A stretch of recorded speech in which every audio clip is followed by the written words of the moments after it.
Hollywood silver screen presenting powder. इस कहानी की शुरुआत गग नाम के आदमी को दिखाते हुए होती है, जो अपनी प्रेग्नेंट वाइफ को एक तूफानी रात में अस्पताल लेकर जा रहा होता है, जिस दौरान इनके ऊपर बिजली गिर जाती है और दुर्भाग्यवशपूर्ण डॉक्टर्स उसकी पत्नी को बचा नहीं पाते हैं। ये खबर जब गग को पता चलती है तो वो अंदर से टूट जाता है, जिसे डॉक्टर दिलासा देते हुए कहते हैं कि तुम्हारी पत्नी ने एक बच्चे को जन्म दिया है, लेकिन समय से पहले पैदा होने की वजह से उस बच्चे को एक बीमारी हो गई है, जिसे एल्बिनिज्म कहते हैं। ये एक ऐसी जेनेटिक कंडीशन होती है जिसमें बच्चे के शरीर पर एक भी बाल नहीं होता, जबकि उसकी स्किन भी बहुत पतली और सफेद होती है।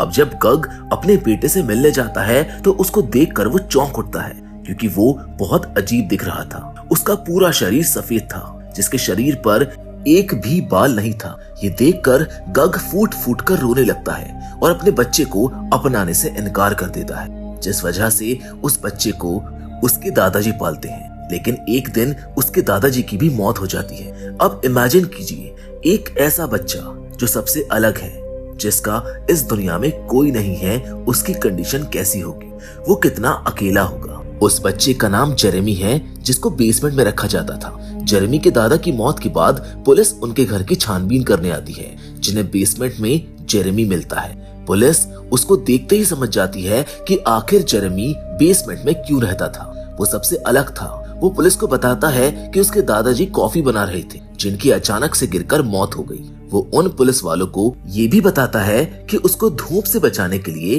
बेसमेंट में रखा जाता था, क्योंकि उसको धूप से तकलीफ होती है। जेरेमी कभी भी स्कूल नहीं गया था, लेकिन फिर भी उसने हजारों किताबों को पढ़कर काफी नॉलेज हासिल कर ली थी, जिसे खुद भी ये महसूस हो गया था कि वो कोई नॉर्मल बच्चा नहीं है। जेरेमी को जेसी, जो कि सिटी ऑर्फनेज की डायरेक्टर है, वो अपने साथ ले जाती है। लेकिन जैसे ही जेरेमी ऑर्फनेज पहुंचता है, उसकी यूनिकनेस और स्ट्रेंज चीजों को देखकर बाकी बच्चे उसका मजाक उड़ाना शुरू कर देते हैं, जो एक तरह से लाजमी भी था, क्योंकि जेरेमी था ही इतना अलग। जिसके बाद नेक्स्ट डे हमें कहानी में ये दिखाया जाता है कि जब जेरेमी लंच टाइम में अकेला बैठकर लंच कर रहा होता है, तब जॉन नाम का एक लड़का और उसके कुछ दोस्त जेरेमी का मजाक बनाने लगते हैं। वो उसको एक चम्मच से तंग करने लगते हैं, लेकिन जेरेमी उस स्पून को उसकी अंगूठी से रगड़ना शुरू कर देता है और देखते ही देखते सभी मेटल की चीजें उससे चिपकना शुरू हो जाती हैं। अब ये देखकर वहां पर मौजूद सभी लोग समझ जाते हैं कि जेरेमी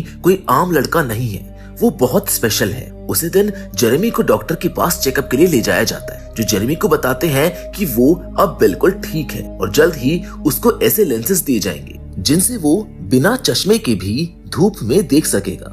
अब जैसा कि हम जानते हैं कि जेरेमी काफी इंटेलिजेंट था, इसीलिए जेसी उसको एक स्पेशल स्कूल भेजने का फैसला करती है। और ऐसे ही एक दिन उसका टीचर डोनाल्ड उन्हें एक लाइट एक्सपेरिमेंट के बारे में बता रहा होता है, जिसे एक्सप्लेन करने के लिए वो क्लास में एक हाई वोल्टेज सोर्स को ऑन करते हैं। लेकिन उसके ऑन होते ही जेरेमी अनकंफर्टेबल फील करने लगता है। लिंडसे देख लेती है, लेकिन इससे पहले वो उसकी कुछ मदद कर पाती, जेरेमी सारी एनर्जी को, यानी कि बिजली को अपने अंदर खींचने लगता है और वो हवा में उड़ जाता है। डोनाल्ड जेरेमी को बचाने के लिए उस सोर्स को ही तोड़ देता है। डोनाल्ड देखता है कि जेरेमी बेहोश हो गया है, जिसको छूते ही डोनाल्ड के भी रोंगटे खड़े हो जाते हैं। जेरेमी को अस्पताल ले जाया जाता है, जहां डॉक्टर्स ये मानने को तैयार ही नहीं थे कि उसे इतना जबरदस्त बिजली का झटका लगा है, क्योंकि साइंस के अकॉर्डिंग तो उसको जिंदा होना ही नहीं चाहिए था, जबकि इस बिजली ने उसका बाल भी बाका नहीं किया था। अब ये जानने के बाद डोनाल्ड को जेरेमी के अंदर और दिलचस्पी होना शुरू हो गई थी। वो सीधे उससे बात करने अंदर जाता है, लेकिन तब तक जेरेमी अस्पताल से जा चुका होता है। वो सीधा अपने पुराने घर की तरफ जाता है, जहाँ उसको लिंडसे मिलती है, जिसका कुत्ता जेरेमी को देखकर भौंकना शुरू कर देता है। लेकिन जेरेमी को तो डॉग से बिल्कुल भी डर नहीं लगता था, बल्कि वो तो उनको प्यार करता था। जहाँ लिंडसे नोटिस करती है कि जेरेमी से बात करते हुए उसे उसके नेबर्स देख रहे हैं। जेरेमी लिंडसे को बताता है कि वो लोगों की सोच और उनकी मेमोरीज को देख और सुन सकता है, जो लिंडसे के लिए शॉकिंग था। और जल्द ही जेरेमी को भी इस बात का एहसास हो जाता है कि उसे लिंडसे को ये सारी बातें नहीं बतानी चाहिए थी। इसीलिए जेरेमी वहां से चला जाता है, जिसे रेलवे ट्रैक पार करते हुए शेरिफ रोक लेते हैं। वो उसे वापस अस्पताल चलने के लिए कहते हैं, पर जेरेमी उन्हें वापस जाने से इनकार कर देता है। उनको बताता है कि उसने अपनी जिंदगी के सबसे बुरे दिन अस्पताल में ही बिताए हैं, क्योंकि उसके पिता ने उसकी बीमारी के चलते उसको अस्पताल में ही छोड़ दिया था। जिसके बाद कहानी में आगे हम देखते हैं कि जेरेमी को नेक्स्ट डे एक स्पेशलिस्ट के पास आईक्यू टेस्ट के लिए भेजा जाता है, जहां डॉक्टर एरन उससे कुछ सवाल पूछते हैं, जिनके आंसर सुनने के बाद एरन को यकीन ही नहीं होता कि जेरेमी ने ये सारी नॉलेज उस बेसमेंट में रहते हुए सिर्फ किताबों से ली है। मतलब उनके अकॉर्डिंग भी जेरेमी एक एक्स्ट्रा ऑर्डिनरी बच्चा था। और जब उसके आईक्यू का टेस्ट किया जाता है तो डॉक्टर्स ये जानकर हैरान हो जाते हैं कि उसके हाई आईक्यू को मेजर नहीं किया जा सकता।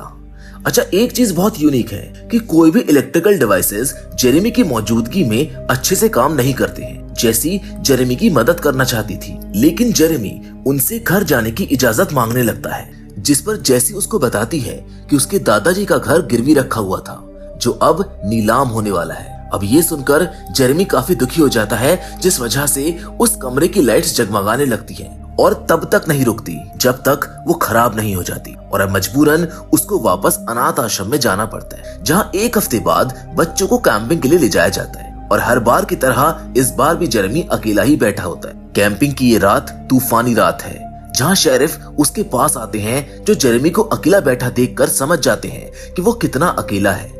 जेरेमी उनको बताता है कि वो इस बिजली और बारिश को महसूस कर सकता है। वो शेरिफ को ये भी बोलता है कि मेरी नानी कहा करती थी कि ये बिजली और बारिश भगवान बनाते हैं, लेकिन ना जाने क्यों इस बिजली ने मेरी माँ को मुझसे छीन लिया। जिस पर शेरिफ बड़ी हैरानी से उससे पूछते हैं कि तुम्हें कैसे पता कि तुम्हारी माँ की मौत बिजली की वजह से हुई थी। जिस पर जेरेमी उनको बताता है कि मुझे मेरे जन्म से पहले की सारी चीजें याद हैं। अब ये बहुत शॉकिंग चीज थी, लेकिन जेरेमी के केस में ये सारी चीजें अब नॉर्मल लगने लगी थी। जहाँ नेक्स्ट डे जेरेमी सुबह जल्दी उठकर नेचर को एक्सप्लोर करने के लिए निकल जाता है, जहाँ जंगली जानवर उसकी तरफ अट्रैक्ट होना शुरू हो जाते हैं। वो उसके पास आना शुरू कर देते हैं, लेकिन तभी जॉन और उसका एक दोस्त वहाँ पर पहुंच जाते हैं, जो जंगल में शिकार करने आए थे।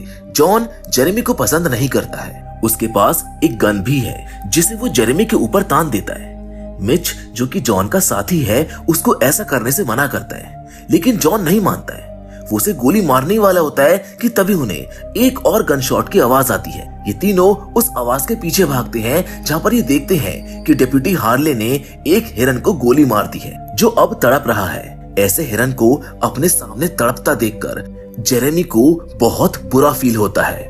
वो उस हिरन को टच करता है, जिसका सारा दर्द अब जेरेमी महसूस करने लगता है। डेप्यूटी हार्ले जेरेमी को वहां से हटने के लिए कहते हैं, लेकिन जेरेमी उल्टा उनका हाथ पकड़कर उस हिरन का सारा दर्द डेप्यूटी के अंदर ट्रांसफर कर देता है। और अब डेप्यूटी भी उस हिरन के दर्द को फील कर रहा था। वो तड़पने लगता है, जबकि वहां पर मौजूद जॉन जेरेमी को रुकने के लिए बोलता है। और अब तो उसके पास जेरेमी को गोली मारने की एक वजह भी थी, लेकिन मिच अब भी उसको रोकने की कोशिश कर रहा था। इसीलिए ऐन मौके पर वो जॉन की बंदूक को ऊपर कर देता है, जिससे जेरेमी को गोली तो नहीं लगती, लेकिन उसकी आवाज से डरकर वो डेप्यूटी को जरूर छोड़ देता है। जहां नेक्स्ट डे शेरिफ उससे पूछते हैं कि उसने डेप्यूटी हार्ले के साथ ऐसा क्या किया है जिससे उनको हार्ट अटैक आ गया।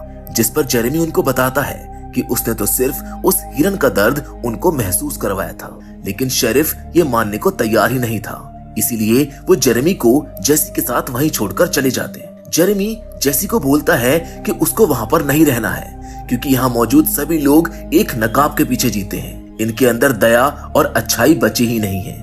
वो इन सब चीजों को महसूस कर सकता है। वो जेसी को ये भी बोलता है कि तुम भी मेरी दोस्त बनने का सिर्फ नाटक करती हो, क्योंकि अगर तुम मेरी सच्ची दोस्त होती तो तुम मुझको कभी भी यहाँ से जाने के लिए नहीं रोकती।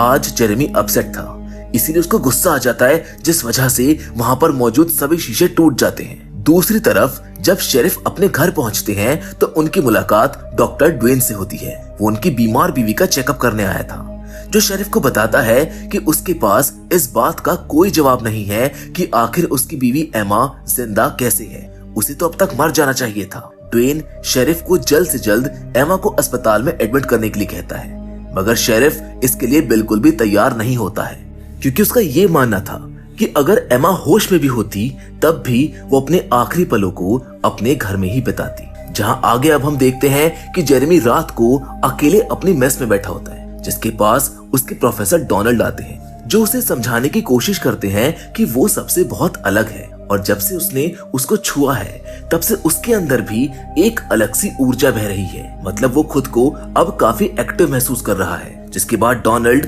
जेरेमी से आइंस्टाइन की आफ्टर लाइफ थ्योरी के बारे में डिस्कस करते हैं, जिसमें ये बताया गया है कि एनर्जी को ना तो बनाया जा सकता है और ना ही डिस्ट्रॉय किया जा सकता है। वो बस एक फॉर्म से दूसरी फॉर्म में ट्रांसफर होती रहती है। और अगर इंसान अपने दिमाग का इस्तेमाल 100% तक कर ले तो शायद वो भी एक ऐसी एनर्जी फॉर्म में कन्वर्ट हो सकता है। और तुम्हारे केस में ये चीज मुमकिन है। डोनाल्ड जेरेमी को ये भी समझाता है कि तुमने जो नॉलेज ली है वो सारी किताबों को पढ़कर ली है।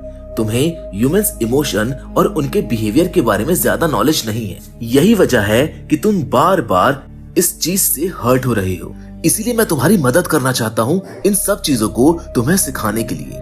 डोनाल्ड एक बार फिर से जेरेमी से हाथ मिलाता है, जहाँ इस बार भी उसके शरीर के हर रोंगटे खड़े हो जाते हैं। जहाँ आगे अब हम शेरिफ को डिप्टी हार्ले के घर पर देखते हैं, जो ये देखकर हैरान है कि हार्ले ने अपने सारे हथियार फेंक दिए हैं। जिसको पूछने पर हार्ले शेरिफ को बताता है कि उस दिन जब जेरेमी ने मुझे उस हिरन का दर्द महसूस कराया तब मुझको एहसास हुआ कि वो बेजुबान किस हद तक तड़प रहा था। मैंने उसके दर्द को महसूस किया और वो पल जिया जिसमें उसकी जान जा रही थी। वो मंजर बहुत खतरनाक था जिसने मेरे हृदय को बदल दिया है। अब ये सब सुनकर शेरिफ को भी जेरेमी की बातों पर यकीन होने लगा था। इसीलिए वो जेरेमी को जेसी की इजाजत से अपने घर ले आते हैं, सिर्फ इस उम्मीद में कि शायद जेरेमी एमा की कुछ मदद कर सके। और जैसे ही जेरेमी एमा के सर पर हाथ रखता है वो उसके सारे इमोशंस को महसूस करना चालू कर देता है। जेरेमी शेरिफ को बताता है कि आपकी वाइफ तब तक अपना शरीर नहीं छोड़ेगी जब तक उसको ये यकीन नहीं हो जाता कि उसका बेटा और हस्बैंड अब एक साथ उसके जाने के बाद आराम से रह सकते हैं। असल में तो शेरिफ ने अपने बेटे से काफी सालों से बात तक भी नहीं की थी और शायद यही वजह थी कि एमा अपनी बीमारी से लड़ रही थी।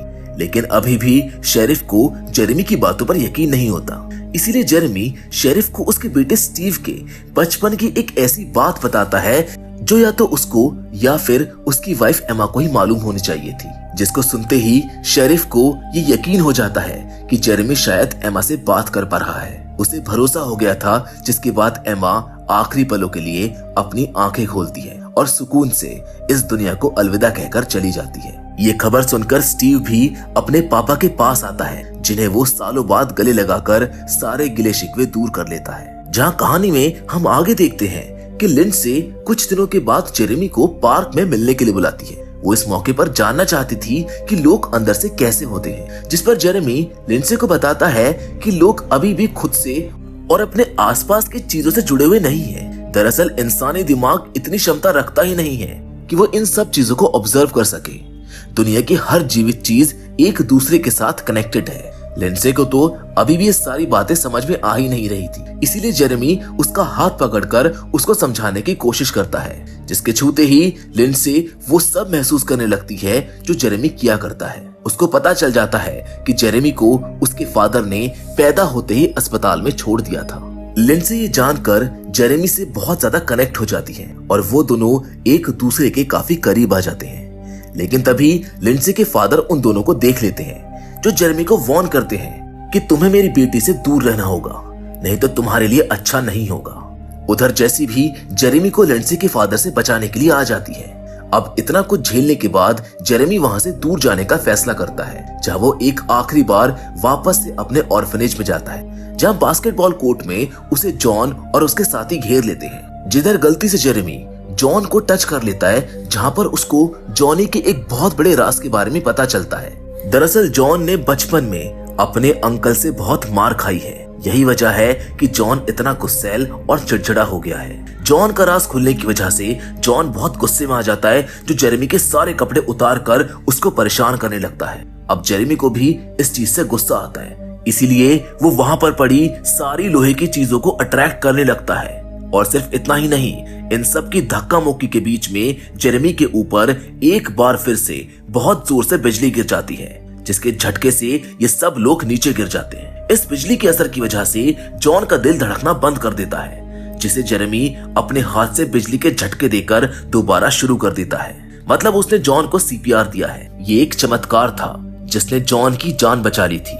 जॉन भी ये समझ चुका था कि जेरेमी सच में बहुत अलग और एक एक्स्ट्रा ऑर्डिनरी इंसान है जिसका इंसानों को मापने का पैमाना बहुत प्योर है। इसके बाद जेरेमी वापस अपने पुराने घर में आ जाता है, जहाँ थोड़ी देर में जैसी भी वहाँ पर पहुँच जाती है, जो देखती है कि जेरेमी बेसमेंट में अकेला बैठा है, जहाँ से अब सारी बुक्स भी गायब हो चुकी है। जैसी जेरेमी को बताती है कि वो तो उसको देखते ही समझ गई थी कि वो एक एक्स्ट्रा ऑर्डिनरी बच्चा है। वो जेरेमी से प्रॉमिस भी करती है कि वो उसके लिए एक ऐसी दुनिया जरूर ढूंढ कर रहेगी। ये दोनों यहाँ बातें कर ही रहे होते हैं कि तभी यहाँ पर डोनाल्ड भी आ जाता है, और जब ये लोग वापस गाड़ी की तरफ बढ़ते हैं तब इनका सामना शेरिफ और डिप्यूटी से होता है, जो उनसे पूछता है कि अब जेरेमी क्या करने वाला है, जिसका जवाब ना तो डोनाल्ड के पास होता है और ना ही जेसी के पास। और अब इस चीज से शेरिफ ये तो समझ जाते हैं कि अब जेरेमी वापस ऑर्फनेज में तो नहीं जाने वाला है। इसी वजह से उनकी हेल्प करने के लिए शेरिफ उनको जाने के लिए कह देते हैं, पर डिप्यूटी इस बात पर राजी नहीं होता। वो वायरलेस की मदद से दूसरे ऑफिसर्स को इन्फॉर्म करने की कोशिश करता है, लेकिन तभी शेरिफ उससे रिसीवर को छीनकर दूर फेंक देते हैं। जिन सब के बीच में ही जेरेमी इन सब से अलविदा लेकर इनसे दूर भागने लगता है, जहाँ एक बार फिर से उसके ऊपर बिजली गिरना शुरू हो जाती है। लेकिन इस बार जेरेमी भी रुकता नहीं है, जो थोड़ी देर में कहीं गायब हो जाता है। ये मंजर देखकर ये सभी लोग समझ जाते हैं कि जेरेमी इन्हें छोड़कर किसी बेहतर जगह पर पहुंच गया है। उसे अब इस इंसानी शरीर की जरूरत नहीं थी। उसने अपने दिमागी शक्ति को 100% तक विकसित कर लिया था, जो अब एनर्जी की फॉर्म में ट्रैवल कर रहा था, जहां ना कोई लिमिटेशंस थी और ना ही कोई इमोशन। उसने वो पा लिया था जो शायद कोई इंसान कभी सोच भी नहीं सकता था। अब उसे इस दुनिया में रहने के लिए इंसान बनने की जरूरत नहीं थी। जेरेमी एक प्योर सोल था, जिसकी वैल्यू करना शायद इंसानों के बस में नहीं था। ऐसे कई सारे एग्जाम्पल्स हमारे आसपास हैं जो जेरेमी जैसे इंसानों से मिलते जुलते हैं। इस फिल्म की कहानी तो यहीं पर खत्म हो जाती है, लेकिन ऐसे एक्सपीरियंसेस अगर आपके साथ कभी हुए हैं तो प्लीज हमें कमेंट बॉक्स में कमेंट करके जरूर शेयर करिएगा। हमें आपके कमेंट्स का इंतजार रहेगा। बाकी फिलहाल आज के इस वीडियो में तो बस इतना ही। मैं उम्मीद करता हूँ कि पाउडर की कहानी आपको पसंद आई होगी। अच्छा, एक और चीज मैं आपसे शेयर करना चाहता हूँ। इस मूवी के ऊपर है ना, बॉलीवुड में भी एक मूवी बनी है, उसका नाम क्या है ये आप लोग मुझको कमेंट करके जरूर बताइएगा। So with all that said, मिलेंगे आपसे एक और नई इंटरेस्टिंग कहानी के साथ, पर हमेशा की तरह तब तक के लिए धन्यवाद।